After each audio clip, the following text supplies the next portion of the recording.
Welcome back to Become a Calm Mama. I'm your host, Darlene Childress. I'm a life and parenting coach, and I wanted to give you some back to school tips. And I thought about recording a brand new episode. And I looked back in the archives and I realized that I've done 2 episodes on back to school strategies and tips. And the one that I had titled Back to School Shit Show just made me tickle, and I re-listened to it today and I was like, you know what, this is so good. I just want to share it with you and give you my top 5 back to school reality checks and some strategies to help you make the transition really smooth. And it's funny because I was just re-listening to it and I really felt helped by it myself. And because my kids are going back to school as well, they're going back to college. One's leaving for the first time and one's returning.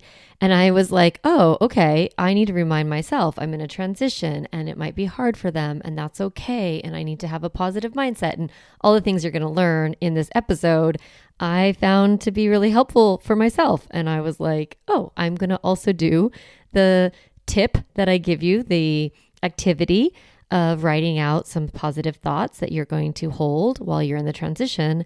I was like, I'm going to do that too. So I just wanted to let you know that this is a really helpful episode, and I'm really glad to offer it to you. Even though it's an archive, it's still so great as you head back to school in the next week or 2. All right, here it is. I think you're going to love today's episode because I am talking about something that's probably on your mind. And I'm calling this episode the Back to School Shit Show because I guess I want to normalize that the transition back to school from summer break is not usually seamless. It is definitely a transition, and I just want you to be prepared for the shenanigans that might happen with your kids, and also help you have the right mindset going into the next couple of weeks so that you don't lose your mind, right? I want you to have a good mindset, right? So you don't lose your mind.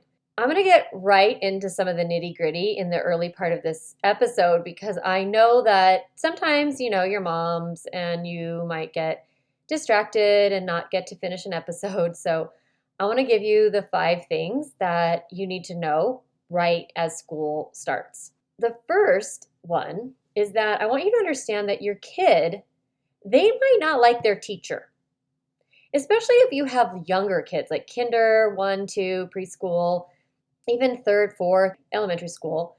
You kind of want them to like their teacher when you have an elementary school kid. You may have a child who doesn't warm up to the teacher. I just want you to know that that's okay. That doesn't mean anything about your kid being, oh, they're so shy, or they're not a very warm kid, or, oh, this is going to be such a hard year because they don't like their teacher. I just want you to know that your kids, they might be shy with their teacher and they might not want to talk to them. And that's just normal. So I don't want you to make your kids' behavior a problem. I don't want you to be like, go hug your teacher. You'll see all their kids hugging the teacher and being super sweet. And you might feel self-conscious. You might think your kid's like social. And I just want you to know that quality relationships take time to build, and that your kid might not warm up to their teacher right away. And that is not a problem. So that's the first thing I wanted you to know. The second is that I really think this is probably the most important thing I'm going to say, is that your kids are going to be exhausted the first week of school. This is just true. It is important that you keep the afternoons open. You might be tempted to plan like a big play date or big back to school picnic in the park and things like that. And you can plan those things, but I want you to be a little flexible and know that your kids might just not be up for it. Going back to school is very tiring for them. They have to sit still. I mean, even if you have teenagers, they have to sit in a desk. They have to listen to their teacher. They have a lot of input, sensory input going on. I want you to be ready for that exhaustion.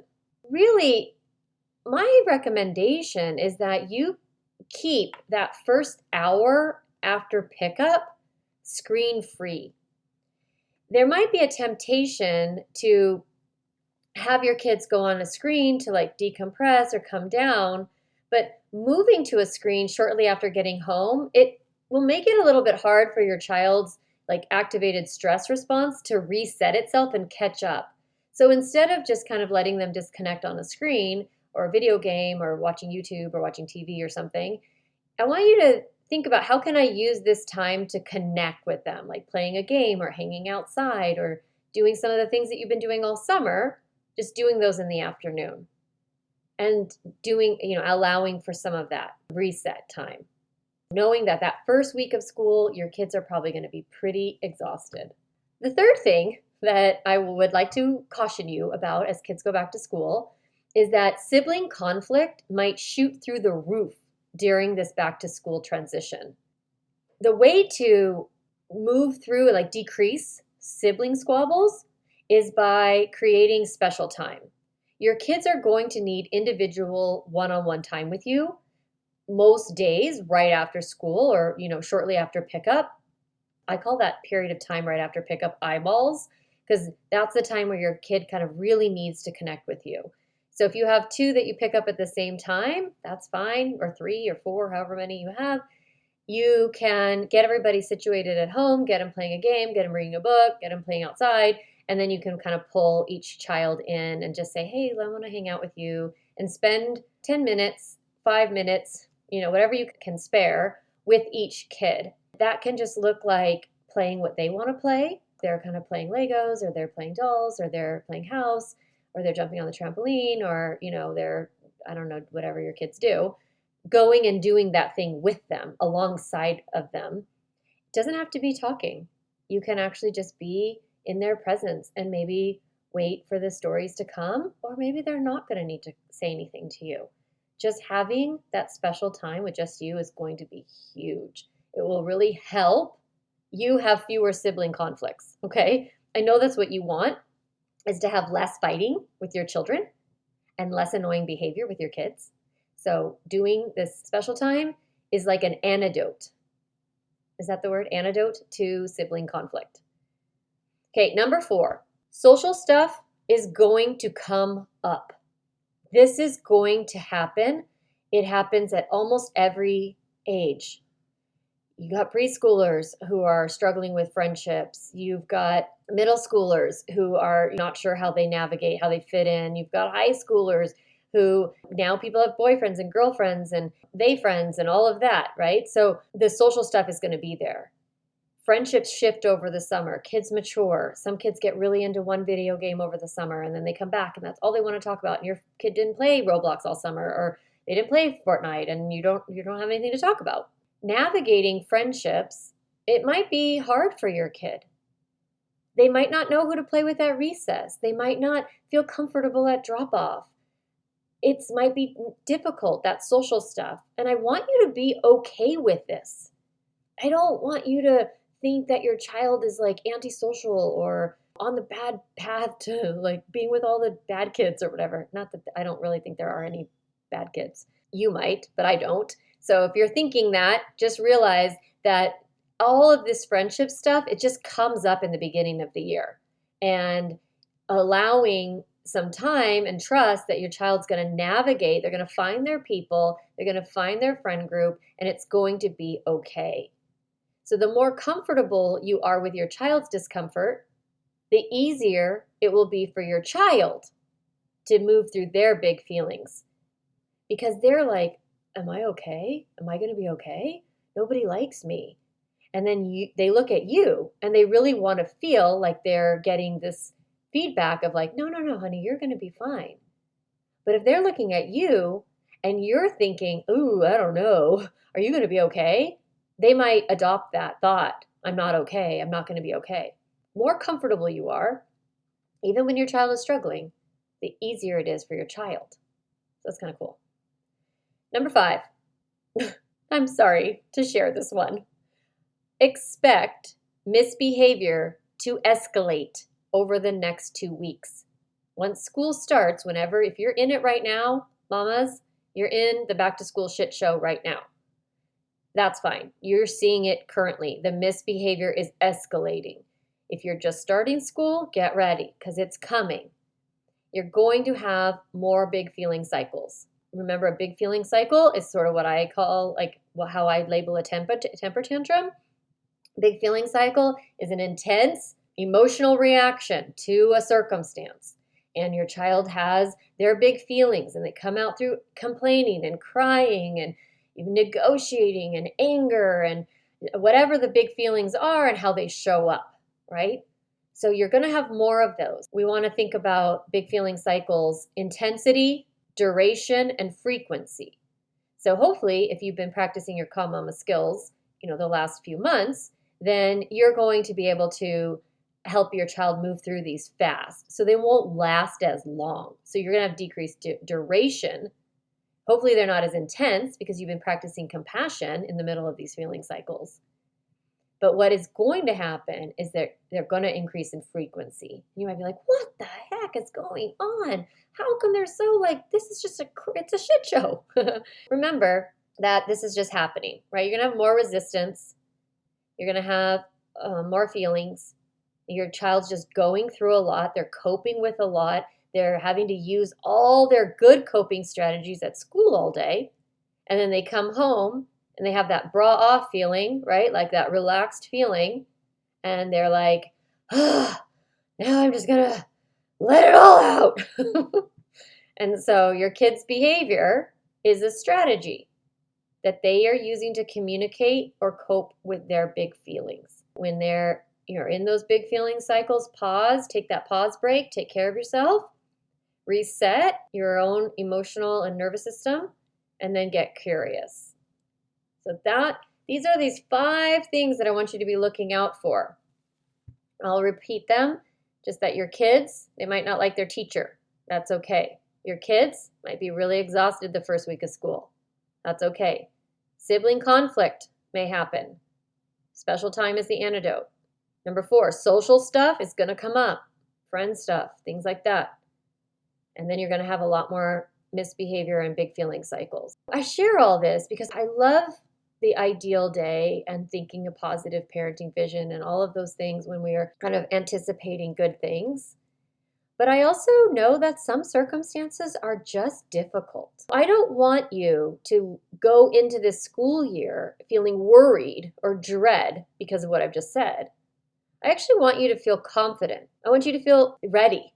I want you to be able to feel calm when this stuff is happening and hopeful. I'm going to give you a few thoughts that I think will help you in this transition. These are the thoughts that are going to help you feel confident, calm, ready, and hopeful. So one of my favorite thoughts when I am in a transition, when the kids go back to school or the first couple of days of summer or the first day or 2 of winter break, whatever it is, I like to think this is a transition. It is a really helpful thought for me, and that's why I'm offering it to you, because I then can add the second thought, which is transitions are temporary. That's the whole purpose of the word transition. I'm in between 2 stages. I was on summer break, and now we're moving to school schedule and school rhythm, and this period of time is a transition. So those thoughts are going to really serve you. Another thought, it will take time to figure out our rhythm and routine. So looking at these 2 weeks, the first 2 weeks of school as kind of exploration, curiosity. Wow, where are the things that are difficult? Where's the friction in our rhythm? Where's the friction in our routine? What's not working? What is working? Giving yourself permission to think, I'm going to figure this out and it's going to take some time. And then offering to yourself, I have plenty of time. You mamas, you don't have to get it right that first week of school. You're going to get to school, there's going to be a carpool line mess up. It's going to be really long. You're going to try to get to pickup and there's not going to be any parking because no one has worked out their carpool yet. Moms and dads are dropping off and moms and all the people are there at school. People are staying longer at drop off. It's going to be difficult. And so you don't have to have it all worked out just perfectly. The school also knows that this is a transition. They've done it many, many times, right? Many years.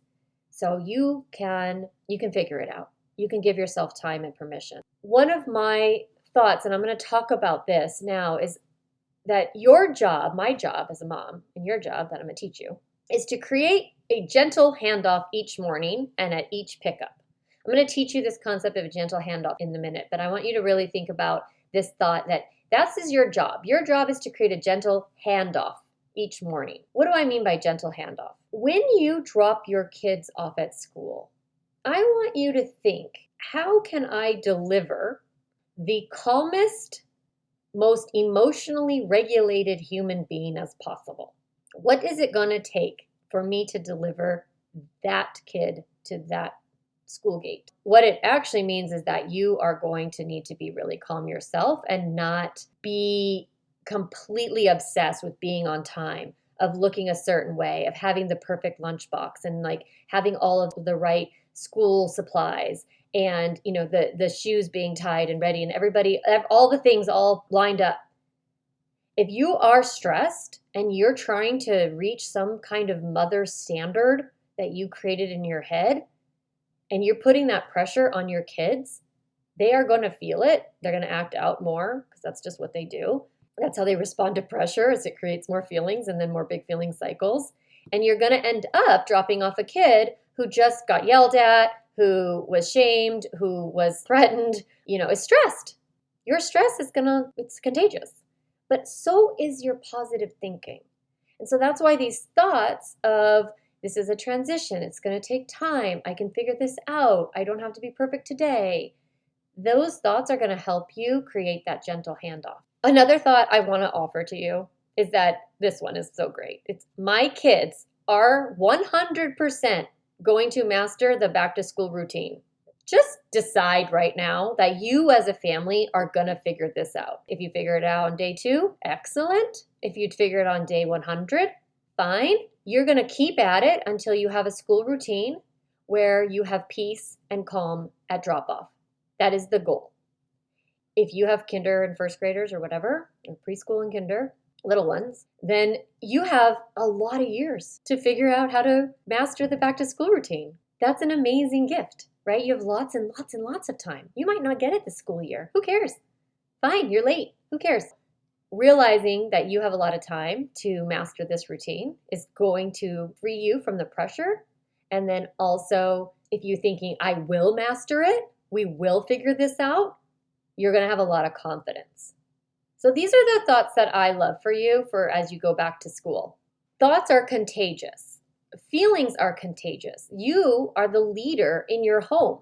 And that means you set the standards, both for operations, like how it goes, and the mindset. So first comes the mindset, and then comes the operations. I actually really want you to do this exercise. I want you to sit, pause this, or like come back to it, come back and say, okay, what I want to do is I want to write a list of thoughts that I want to be thinking during the first week of school. Or if you're already in school, just be like, okay, next week, what are going to be my thoughts? Particularly in the mornings. And you can borrow the ones I listed. Go back, listen to them again. Write down, how do you want to be thinking? Because these thoughts are going to create emotion in you. And from your feelings, you're going to show up differently. When you're feeling calm, you're going to show up differently as a parent. When you're feeling committed to your rhythm and routine, you're going to have a lot more confidence. So I really want you to do that exercise because the thoughts you have are contagious and the feelings are contagious. So your children are going to follow along with your lead. If you're thinking, my kid is a mess, this is a disaster, you're going to approach situations from that mindset and you're probably going to feel stress. From that stress place, you're not going to be able to calmly teach your kids the rhythm and the routine for you, especially in the mornings. I'll do a whole episode on mornings. Really all about like this whole first week. If you are just thinking like this is a transition, we're going to figure it out, there's no problem here, plenty of time, you're going to feel much better than thinking I'm a mess, my kid's a mess, this is a disaster, we're so far behind, other moms figured it all out, other moms are better than me, other moms know what to do. I'm telling you, I work with amazing moms. The moms who look like they have it all together,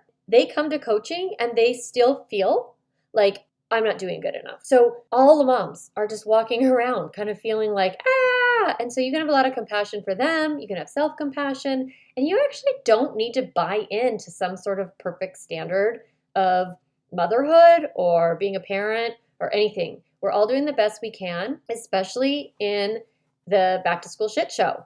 You're just in the middle of it, and it's not a problem, and it's temporary. These are the thoughts I wanted to give to you as you head back into school and you start this school year off.